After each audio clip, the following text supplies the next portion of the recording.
Suddenly, a ringtone rang. It was my husband's smartphone. Apparently, he had left it at home and gone out. I looked at the call screen and saw my mother-in-law's name on the screen. I felt bad ignoring the call from my mother-in-law, so I picked up the phone for my husband, who had left his phone at home. What are you doing? It's your daughter's big day, isn't it? A father is going to be late for his daughter's wedding. As soon as I picked up the phone, my mother-in-law, without even giving me a chance to answer, asks me a question right out of the blue. Daughter? What are you talking about? Our daughter passed away 5 years ago. You know that.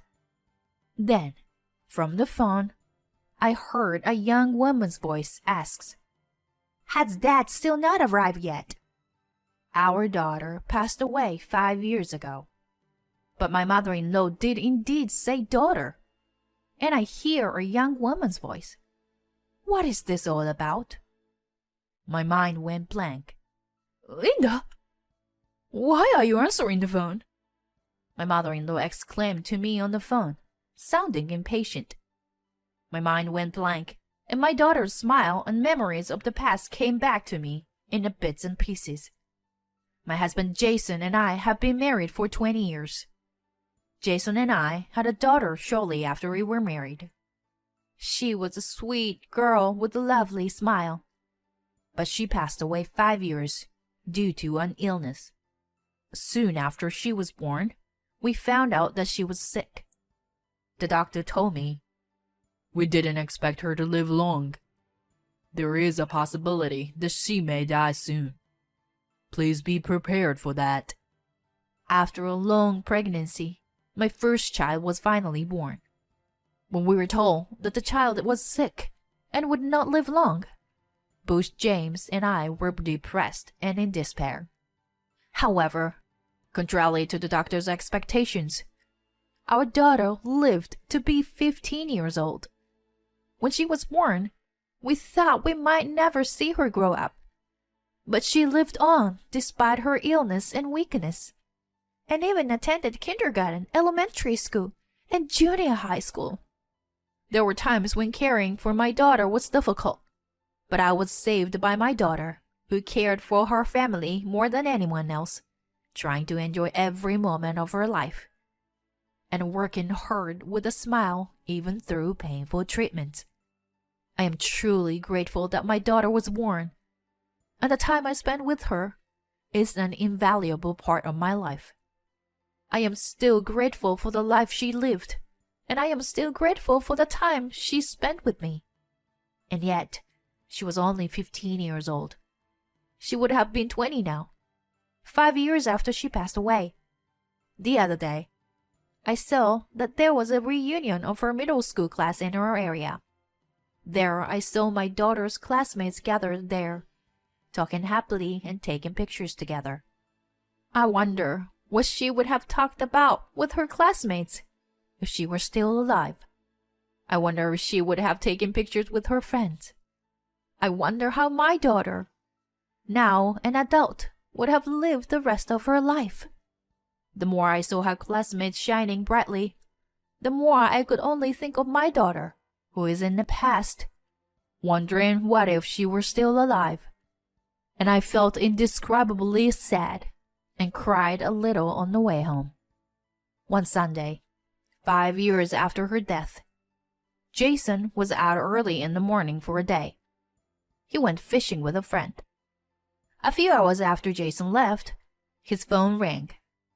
I didn't realize it until then, but Jason had forgotten his phone and had left it behind. I checked the call screen, and so it was my mother-in-law. I had bad if I answered Jason's cell phone, but I thought, what if this is an urgent call? And if it was my mother-in-law calling, there would be no particular problem if I answered.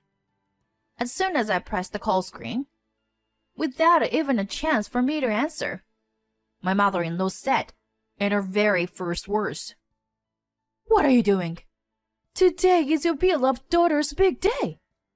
It's about to start." A father is going to be late for his daughter's wedding? Tell me quickly where you are. I thought it was the wrong number or something. But it was my mother-in-law's name on the screen and her voice on the phone. It occurred to me that maybe my mother-in-law was lost her mind. Well, Jason forgot his phone and went out. I, Jason's wife, Linda, am on it. I tell her on the phone as calmly as I can, even though my head is spinning. What? Did you just say daughter? Our daughter passed away 5 years ago. You know that, don't you, Grace? I heard an unexpected word on the phone as I did so. Grandma, is Dad not going to make it?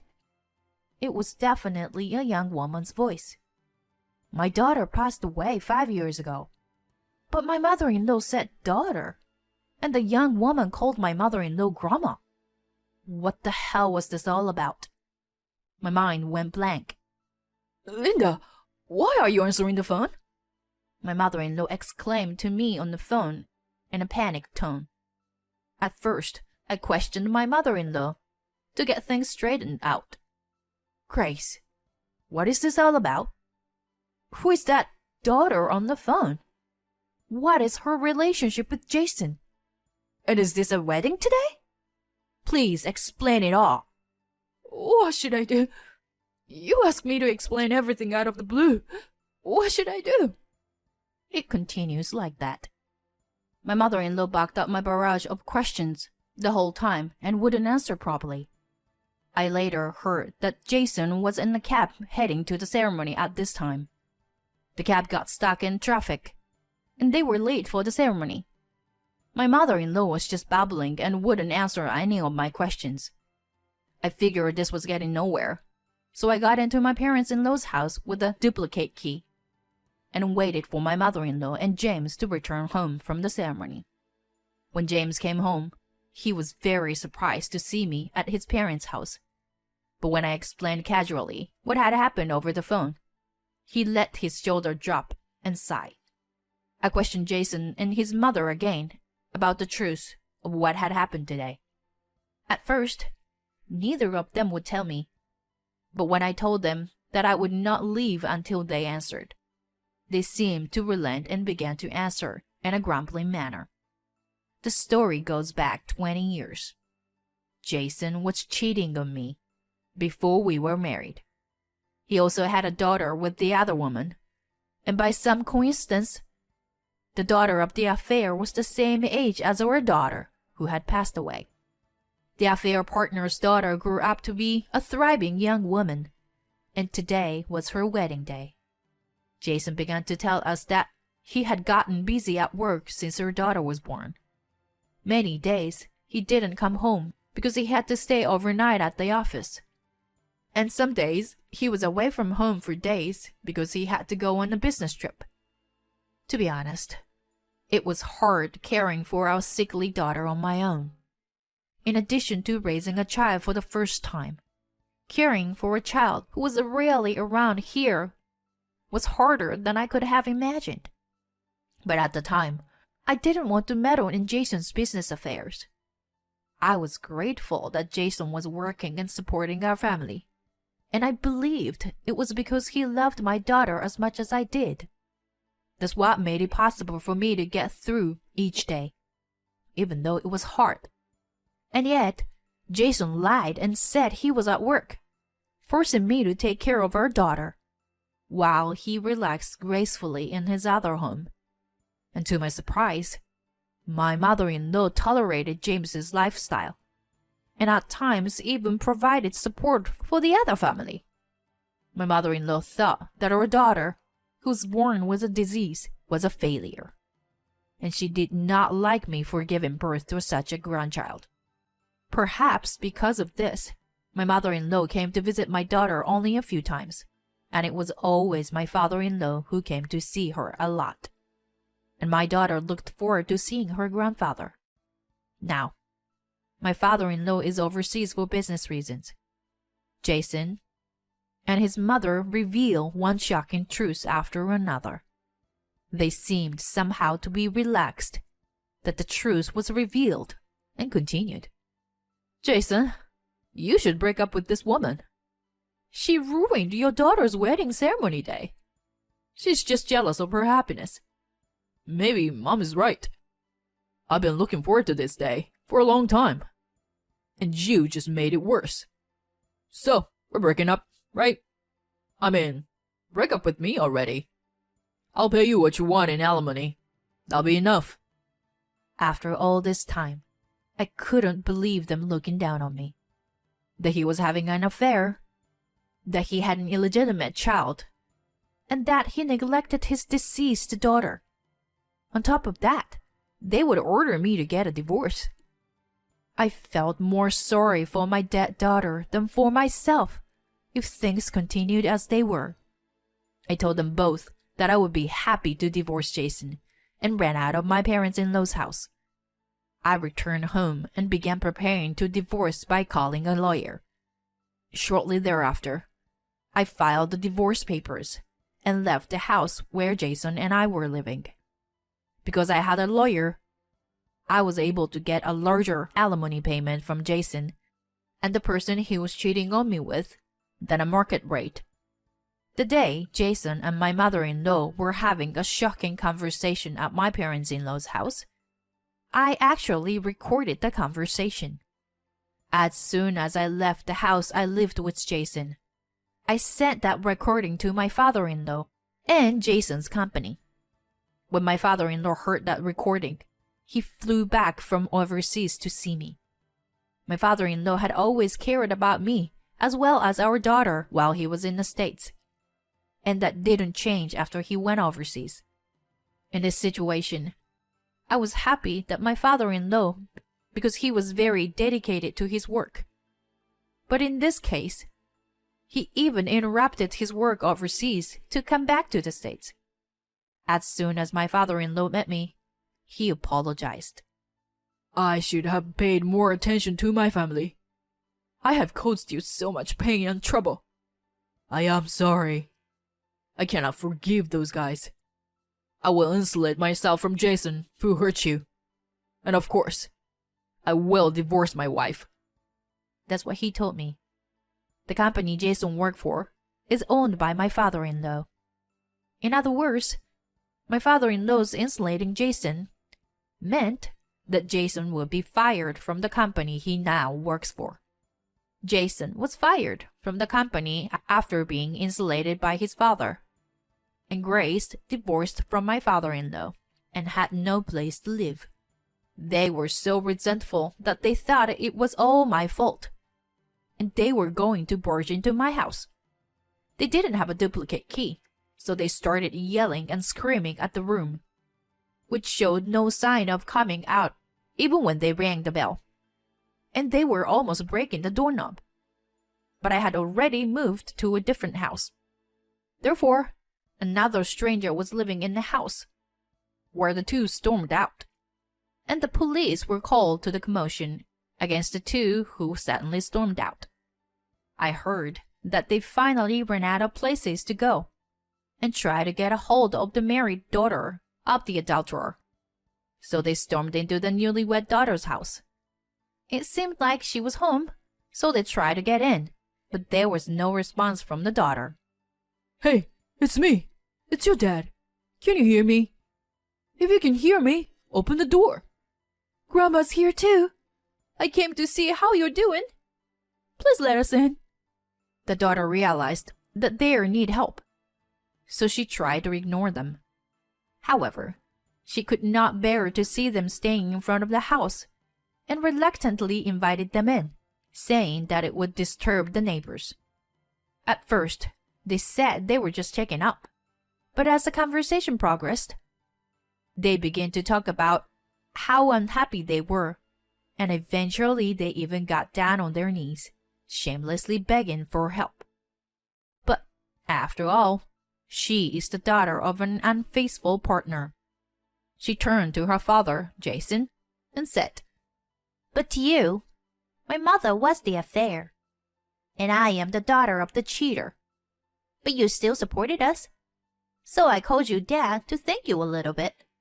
So, Money was the only link between Dad and me. Jason is stunned by his daughter's words out of the blue.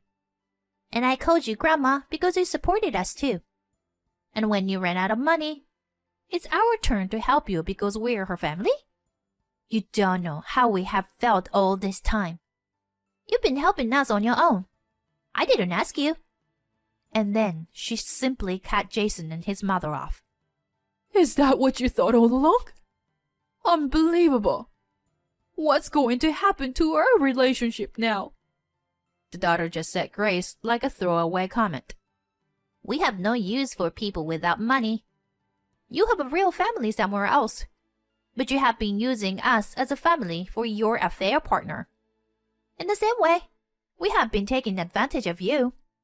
Now, if you don't have any money, please leave. We're not a family anymore. Jason and his mother, who had been silently listening to her words, were now trembling with anger. And then they start shaking. What kind of a way to talk to a father who has supported you all this time? I thought you were the better granddaughter. But it turns out that you were a failure too. They yelled at her. Grace started screaming, throwing dishes, cushions, and other items in the house, not only at the walls and floor, but also at her granddaughter. Their outburst made a mess of the new house, and the daughter, feeling that she was indeed in danger, called the police. But the police who arrived at the scene saw Jason and Grace, whom no one could touch, and brought them in again. This police action caused Station's daughter to be marked by the neighbors, and her husband also found out that her family was troublesome because of this incident. Because of this, the daughter's husband divorced her quickly, after only 1 month of marriage. On the other hand, I was able to get a new job at a company owned by my father-in-law, thanks to his arrangement. I had qualifications at grade levels, such as a bookkeeper and computer exam, so I was always ready to work if I wanted to. The reason was that I was always trying to improve my skills to earn money for my daughter's medical expenses in between taking care of her. Because of this, I am now working hard with a salary that is enough to live on my own. My father-in-law was so concerned about me that he cut ties with his own son and divorced my mother-in-law as well, even after the divorce of Jason with me. Not only that, but I am so grateful to my father-in-law for providing me with a new job. I told my father-in-law how sorry and grateful I was, and he said, Please let me do this, because I feel sorry for you too. And I am so grateful to you, Linda, for giving me my one and only granddaughter. My life is so much happier that I had such a sweet granddaughter. Besides, it's normal for families to support each other. Linda, you are a very important family member who gave me a granddaughter. I couldn't stop crying at his words. I think that's all thanks to my daughter. She passed away 5 years ago. But thanks to her, I was able to break off a bad relationship. And I still have a wonderful relationship with someone who considers me family. I'm really glad I met her. Thank you for being born as my daughter. Let's continue to build a new life together.